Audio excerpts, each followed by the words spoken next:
Istri saya sedang hamil. Semoga Allah berikan kemuliaan kepada Anda dan istri serta keluarga. Amin. Istri antum hamil semua. Alhamdulillah, insyaallah. Adakah amalan khusus agar mendapat anak saleh salehah? Mohon penjelasan tentang tradisi 4 bulanan, 7 bulanan, akikah dan marhaban. Tapi saya mau singkat saja gini. Ada amalan di Quran bagi orang tua. Kalau saya sebut orang tua, artinya berlaku untuk calon ayah dan calon ibunya.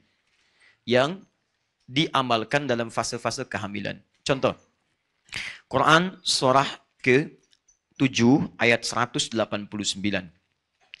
Kemudian selanjutnya langsung dipraktekkan di masanya Imran. Imran itu dari keluarga Nabi Zakaria. Zakaria senasab dengan Nabi Yusuf. Nabi Yusuf anaknya Nabi Yakub. Nabi Yakub anaknya Nabi Ishak. Nabi Ishak anaknya Nabi Ibrahim alaihissalam.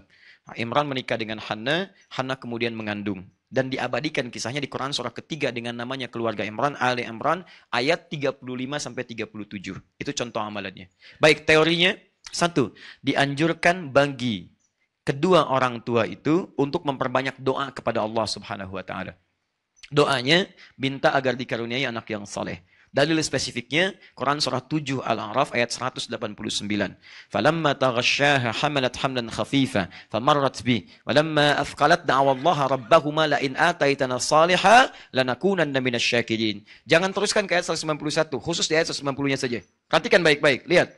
Tatkala suami istri mulai bercampur, istri mulai mengandung, kandungan lemah sampai kandungan berat, sulit luar biasa. Di masa-masa itulah perbanyak doa kepada Allah.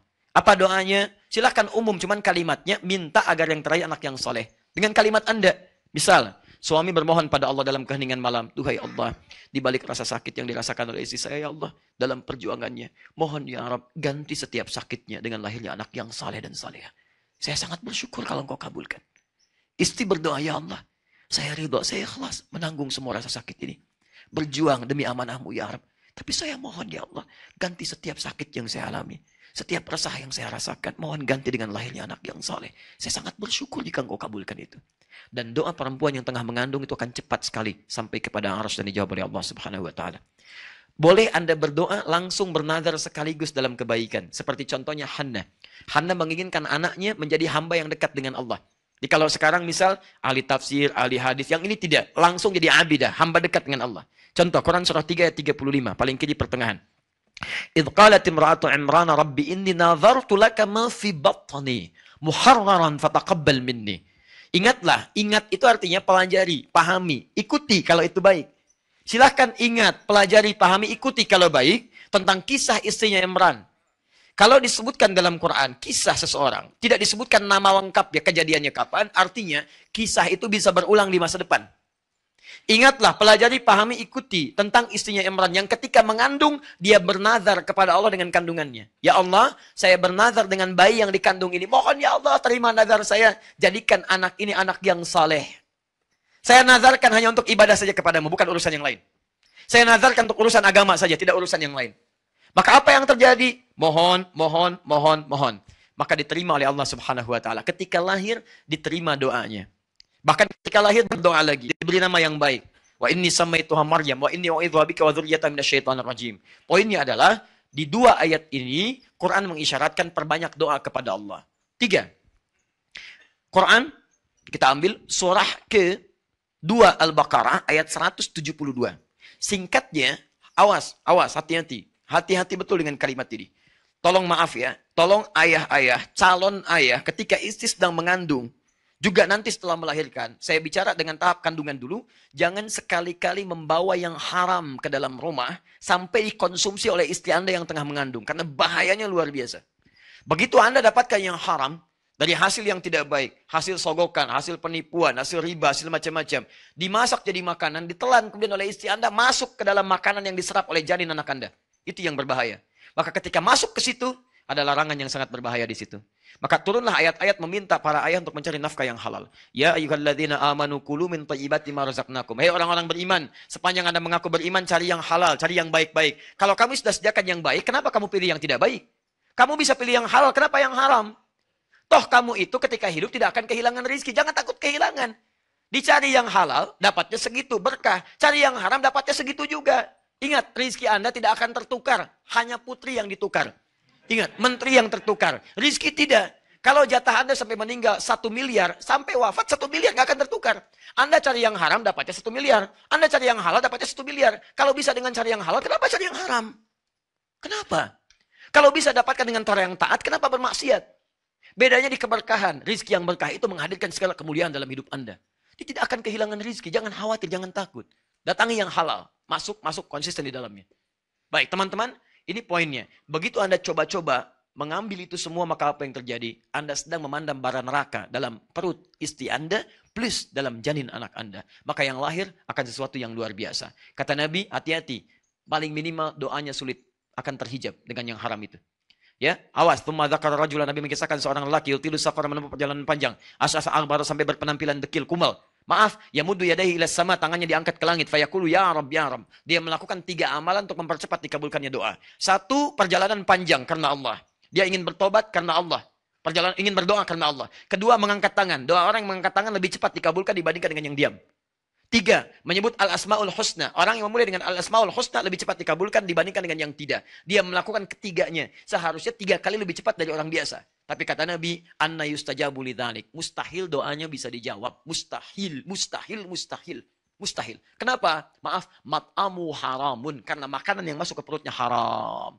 Perhatikan sini. Ini apa? Gelas. Isinya apa? Halal atau tidak? Apa fungsi air? Menghilangkan haus. Kita cek. Bismillah. Alhamdulillah. Sekarang lihat. Gelas ini kosong atau berisi? Atasnya ada penutupnya atau tidak? Tidak. Isinya apa? Air. Kalau saya masukkan spidol, bisa nggak? Bisa. Masuk. Kan? Bismillah. Lihat sini. Ini atasnya terbuka, saya masukkan spidol, masuk. Saya masukkan uang, masuk tidak? Masuk, saya masukkan. Saya masukkan mutiara, masuk tidak? Tergantung, kalau mutiaranya sebesarnya tidak. Ya. Di poinnya, kalau kita kikis-kikis, masuk. Sekarang persoalannya, lihat sini. Kalau saya tutup begini. Saya masukkan spidol, masuk tidak? Saya masukkan koin, masuk tidak? Seperti itulah orang yang bermaksiat di hadapan Allah. Ketika yang haram masuk dalam dirinya, maka akan ada sekat dalam jiwanya. Naqtas sauda. Kalau semakin banyak masuk yang haram, jadilah seperti ini. Bukan Allah tidak mengabulkan doanya. Jadi begitu diberikan mantul, mantul, mantul, mantul. Yang paling bahaya, kalau yang haram masuk kemudian menyebar dengan darah, jadi daging. Masuk ke telinga, turun Quran surah 6 ayat ke-25. Wa fi adhanihim waqra. Di telinga ada sumbatan seperti ini. Akhirnya apa yang terjadi? Begitu adzan berkumandang Allahu Akbar, balik mental. Gak bisa. Karena maksiat menutup pintu telinganya. Bahaya. As-salatu khairum minan naum. Berubah. An-naumu khairum minas salah. Tidur. Tidur. Padahal rumah dia samping masjid. Speaker ke sini ke rumah dia. Gak bisa. Gak bisa. Tapi yang haram, karena haram ketemu haram, nyambung. Konser musik, ada maksiatnya, ada jogetnya. Wah, 10 juta dibeli, tiketnya habis. Samping rumah, majlis taklim. Gratis. Ustaznya datang sendiri, nulis sendiri, ngapus sendiri, direkam. Ada sarapan paginya, gak datang. Susah, samping rumah, susah. Kenapa? Karena perangkat hidupnya itu nyambung dengan yang sejenis, frekuensinya sama. Maksiat ketemu maksiat, taat ketemu taat. Karena itu kalau Anda jadi orang baik, Anda gak akan nyambung pada maksiat. Gak akan nyambung. Kata-kata Anda pasti baik. Ke tempat yang tidak baik gak akan melangkah. Tapi kalau Anda jadi orang yang tidak baik, mudah mengeluarkan yang tidak baik. Kalau Anda mudah mengeluarkan yang tidak baik, cek apakah ada maksiat atau yang haram dalam diri Anda. Di setiap ayah membawa yang haram masuk ke janin istri, ke perut ibunya, istrinya, ke janin dikonsumsi itu yang paling bahaya. 4, terakhir. Ini tolong maksimalkan amalan keempat ini khususnya saat usia kandungan 4 bulan. Karena usia kandungan 4 bulan itulah roh mulai ditiupkan. Di sebelum 4 bulan roh belum ada. Saat 4 bulan roh ditiupkan. Apa dalilnya? Hadis Al-Arba'in aja paling cepat. Al-Arba'in karang Imam An-Nawawi, nomor hadis yang keempat. Riwayat Abdullah bin Mas'ud radhiyallahu taala anhu. Paling kanan, paling kiri sebelah atas. Ya, ada kitab Al-Wafi halaman 59, buka itu dengan syarahnya. Baik, singkatnya, lihat, inna ahadakum yujma'u fi batni ummihi arba'ina yawman nutfah. Setiap kalian dihimpun di perut ibundanya 40 hari pertama berbentuk nutfah. Pancaran spermatozoa dengan ovum. Sperma nyatu dengan ovum nyatu jadi satu. Baru berproses. Tsumma yakunu mithla dzalika 'alaqah. 40 hari kedua jadi 'alaqah, nempel zigot di dinding rahim. Tsumma yakunu mithla dzalika mudghah. 40 hari ketiga usia 4 bulan, 120 hari berbentuk mudghah, keratan daging yang mulai berbentuk. Thumma yursalu ilaihil malak, diutus seorang malaikat. Fayanfukhu fihi ruh, ditiupkan ruh. Di usia 4 bulan, roh mulai ditiupkan. Seorang yang tengah mengandung dalam usia 4 bulan, hati-hati. Ingat, Seorang yang telah mengandung, artinya perempuan dengan rahimnya, bukan laki-laki yang sewa rahim. Hati-hati. Nah, dia mengandung dalam usia 4 bulan, maka roh ditiupkan, ada roh di dalam kandungannya. Sudah masuk. Nah, kalau roh sudah masuk ini, maka sepakat para ulama, kedua orang tua ini mesti memperbanyak amal soleh. Karena setiap kegiatan yang soleh yang dikerjakan oleh ayah, khususnya ibunya, itu akan berdampak langsung kepada janinnya. Dan hebatnya, itu sudah diteliti oleh para dokter, termasuk dokter-dokter dari kalangan non-muslim. Saya coba konfirmasikan ini ketika mengandung istri saya. Ya, ketika mengandung istri saya anak yang pertama. Datang kami ke dokter kandungan muslimah. Ketika datang, langsung mengatakan, ya Pak, ini sudah ada penelitian Pak, dari dokter-dokter se-Asia, muslim. Menyimpulkan bahwa ketika ayah ibunya banyak berbuat amal soleh, itu langsung berpengaruh pada posisi janin di dalamnya. Bahkan di Malaysia pernah langsung, kalau kita mungkin di kayak USG gitu ya, seperti itu, dan dibacakan Quran. Begitu dibacakan Quran, kemudian dilihat di 4 dimensinya, ternyata posisi janin itu tiba-tiba berubah seperti bersujud. Nah, hasilnya ternyata luar biasa. Semakin banyak orang tua berbuat amal soleh. Misal, Anda rajin baca Al-Quran, rajin menunaikan sholat, tahajudnya macam-macam. Itu akan berdampak pada keadaan janinnya. Sebaliknya, orang tua yang rajin maksiat akan berdampak dahsyat pada keadaan janinnya. Nah, ternyata pembuktian luar biasa. Saya coba itu semua. Ya, jadi ketika istri misalnya tengah mengandung, baca Quran Bun, baca Quran bismillah. Kalau capek tempelkan earphone-nya. Ayo, tempelkan. Ketika keluar, tempelkan. Apa yang terjadi? Begitu lahir anaknya, ada kecenderungan luar biasa pada kebiasaan saat mengandung. Dia begitu lekat dengan Quran. Sampai kami beri nama Muhammad Hamilul Quran. Saya pergi dakwah, itu di rumah ini mungkin sharing saja. Anda bisa praktekkan, tidak harus lo jadi ustaz. Ya, kita bikin beli speaker aktif. Ya. Kemudian diisi dengan murattal, isi murattal. Itu 24 jam bunyi terus. Kami keluar pun ada dan hasilnya enak, Pak. Gak percaya silakan, rumah kita tuh sejuk, tenang dengan suasana Quran. Nyala aja terus. Anda keluar pun biarin aja begitu. Dan rasanya beda ketika mati akan lain, kayaknya ada yang hilang gitu. Ada yang hilang minimal suaranya. Dia gak enak lah pokoknya. Gak enak. Nah, suasananya nggak nyaman. Tapi yang paling dahsyat adalah, satu kali saya pulang, anak itu nangis tak berhenti. Saya bilang, kenapa ini? Gak tahu, dari tadi nggak berhenti katanya. Saya dengarkan, coba kembalikan ayatnya ke Ar-Rahman. Begitu dikembalikan, dia diam. Balikin lagi ke yang tadi. Dia nangis lagi. Begitu terdiam, saya menangis seketika. Ternyata ayat yang didengar tadi sedang berbicara tentang surah-surah kiamat. Dia sering mendengar.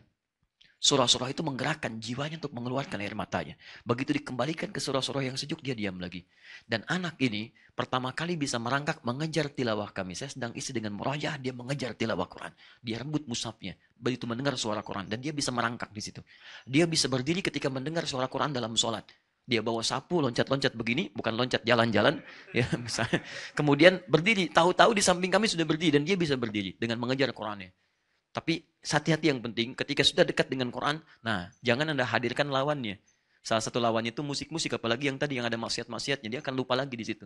Ya, bukan berarti haram dalam konteks itu ya bukan, tapi akan mengganggu frekuensinya di situ. Dijauhkan dulu, kecuali hal-hal yang bisa membantu notasi-notasinya. Nah, saya kembalikan lagi teman-teman sekalian kepada yang tadi, ayo kerjakan. Sebaliknya, saya langsung menangani kasus dan ini nyata. Saya sendiri yang tangani pada saat itu. Maaf. Ada seorang ibu, solihah luar biasa. Suaminya juga saleh. Datang bawa anaknya, belajar di kelas kami. Di awal-awal saya datang ke Indonesia, kemudian mengajar, ada 30 anak saya kumpulkan. Itu Masya Allah. Apa yang terjadi? Anak yang lain rapi, dia pun rapi, duduk gitu kan. Setelah itu mulai dia bergerak. Setelah selesai pengajaran, tiba-tiba ibunya datang. Ustadz, saya terima kasih katanya. Kenapa terima kasih? Saya bingung. Kenapa bingung, Bu? Anak saya, kalau saya bawa kemanapun, itu selalu saya tunggu di depan kelas. 5 menit pasti oleh gurunya diantarkan lagi. Oh begitu Bu ya? Kenapa? Gak tahu Ustaz, kok di sini bisa baik? Ya udah saya lihat dulu. Begitu pertemuan selanjutnya mulai muncul adatnya lagi. Apa itu? Mengganggu kawannya, macam-macam. Lupanya dia mengamati, menyesuaikan, mulai muncul. Kita perbaiki pelan-pelan. Baru di situ saya paham, ini kenapa kok anak beda dengan ibunya? Pasti ada yang salah. Pasti ada yang tidak nyambung.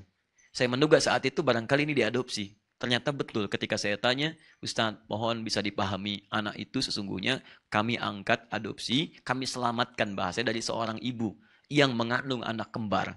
Dua-duanya kemudian diadopsi, satu oleh seorang artis, satu oleh kami. Kenapa? Kami selamatkan karena ayahnya suka mencuri, ibunya suka mabuk. Bahkan saat mengandung pun masih mabuk juga. Masuk yang haram yang terjadi, anaknya sulit luar biasa. Ya, jadi apapun bisa terjadi. Orang selang tarawih dia menyebut petasan. Dan bukan tanggung-tanggung, dia lemparkan tempat orang sholat. Dia pergi, kan? Yang kena ibu bapaknya. Itu nyata. Betul, datang macam-macam lah gitu. Nah, itu masih kecil, Pak. Bakatnya di situ. Kecil ya. Nah, itu yang kita arahkan tuh. Ya, kita arahkan pelan-pelan. Tapi itu tidak mudah mengeluarkan karena yang haram mesti dikeluarkan lagi. Keluarkan, masuk yang halal, yang baik. Dan itu tidak mudah. Begitu masuk yang baiknya, haram mulai keluar, nah pelan-pelan dia mulai berubah. Disitulah teman-teman sekalian, jadi itu diantara amalan-amalannya. Nah, orang tua kita dulu sangat singkat. Hei, kalau kamu mau anaknya laki-laki nanti lahir misalnya baik, baca surat Yusuf. Kalau perempuan soleha baca surat.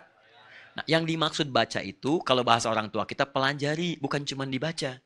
Pelajari surat Yusuf, bagaimana Nabi Yakub merawat Yusuf, memperhatikannya, kemudian memberikan hal yang luar biasa kebutuhannya. Nanti kalau lahiran laki-laki, rawatlah seperti Yakub merawat Yusuf. Jadilah kemudian anaknya akan seperti itu, nilai kebaikannya, walaupun tidak jadi Nabi.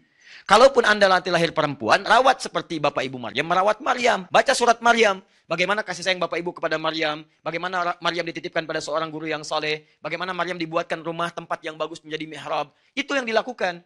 Nah, kita tuh salah paham. Ya, yang dibaca itu saat kandungan bukan dipelajari, dibaca. Gitu kan? Anda kalau cuma baca nggak paham, sampai kiamat kurang 2 hari nggak akan jadi. Akan begitu aja. Loh, kok saya baca Yusuf yang keluar Maryam? Misalnya kan? Nah, itu bukan itu maksudnya. Itu jadi salah paham di situ. Ya, maksudnya adalah pelajari itu supaya saat nanti lahir apapun jenis kelaminnya maslahat buat Anda. Anda tinggal mendidik sesuai dengan konteks suratnya. Jelas sampai sini?